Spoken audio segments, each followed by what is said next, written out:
কিস্তিওয়ালা আসি বলতেছে যে আশ্রয় কেন্দ্রে আসছেন, কি হয়েছে যে তো পানি একটু কমছে, আপনারা কিস্তি দিতে হবে। 2 সপ্তাহ ধরে কিস্তিওয়ালারা বহুত গাবদাম করে, এত করে কিছু দেনার লাগে। আমরা কাছে আমগো দ্বারা অসম্ভব, আমরা গাড়ি চালাতে পারি না। আমগো গাড়ি ঘরে পানি। মানুষের কর্মব্যবস্থা হওয়ার পরে যদি কিস্তিটা চালু হয় তাহলে মানুষের জীবন জীবিকা বাঁচবে। প্রতি সপ্তাহ 1500 কিস্তিতে। চাঁদপুর শাহরাস্তি উপজেলার রায়শ্রী উত্তর ইউনিয়নের চণ্ডীপুর গ্রাম। এই গ্রামের অধিকাংশ মানুষ বিগত 15 দিন যাবৎ পানিবন্দী। অনেকেই আশ্রয় নিয়েছেন আশ্রয় কেন্দ্রে। ইতিমধ্যে আশ্রয় কেন্দ্রে এসেও কিন্তু স্বস্তিতে নেই তারা। এনজিও থেকে ঋণ নিয়েছেন অনেকে, সেই ঋণের কিস্তি আদায়ে এনজিও কর্মকর্তারা হানা দিচ্ছেন আশ্রয় কেন্দ্রে, এমনটাই অভিযোগ তাদের। আমরা কথা বলতে চাই আশ্রয় কেন্দ্রে আসা বাসিন্দাদের সাথে। কিস্তি দিত আমরা কাছে আমগো দ্বারা অসম্ভব, আমরা গাড়ি চালাতে পারি না।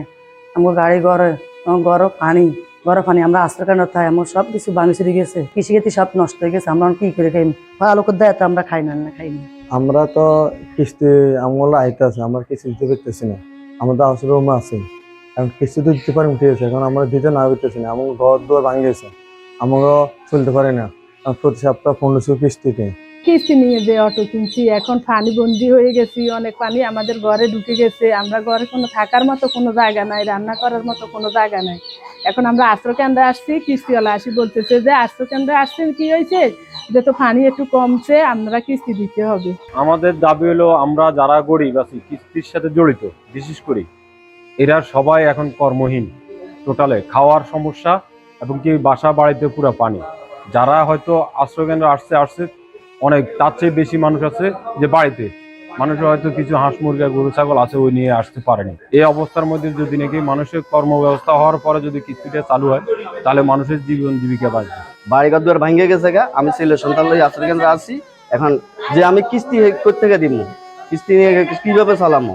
এখন আমার যদি কিছু টাকা দিন 2-3 মাস বন্ধ রাখেন কিস্তিটা, তাহলে আমি চালাতে পারবো। 2 সপ্তাহ ধরে কিস্তিওয়ালারা বহুত গাবদাম করে, এত করে কিছু দেনার লাগে। এখন আমি বলছি যে আমাকে তো ব্যবসা কামকাজ সব বন্ধ, গাড়ি ঘোড়া বন্ধ, আমরা এখন কিস্তি দিব করতে গিয়ে। এখন হেরা বলতে আছে সামনে সপ্তাহ কিস্তি না দিলে হ্যাঁ চাকরি থাকবে না। হ্যাঁ ম্যানেজারে অনেক বুড়া খারাপ বলে, ম্যানেজারে বলতে আছে তোমরা গ্রাহকতা কিস্তি টাকা আনতে পারলে তোমাকে চাকরি থাকবে না, এই হয়েছে সেই হয়েছে, আমি বিভিন্ন হতুয়া দিতে আছে। এখন আমরা বলছি যে রাস্তাঘাট সুগান চালা, এমনকি আমাদের কাজকর্ম শুরু ছাড়া আমরা কিছু দিতে পারবো না।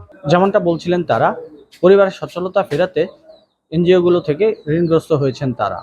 বন্যা কবলিত হয়ে হারিয়েছেন সব। বন্যায় ক্ষতিগ্রস্ত মানুষের পাশে এনজিওগুলোকে সদয় হওয়ার আহ্বান সুশীল সমাজের। বিল্লাল ঢালি, এটিএন নিউজ।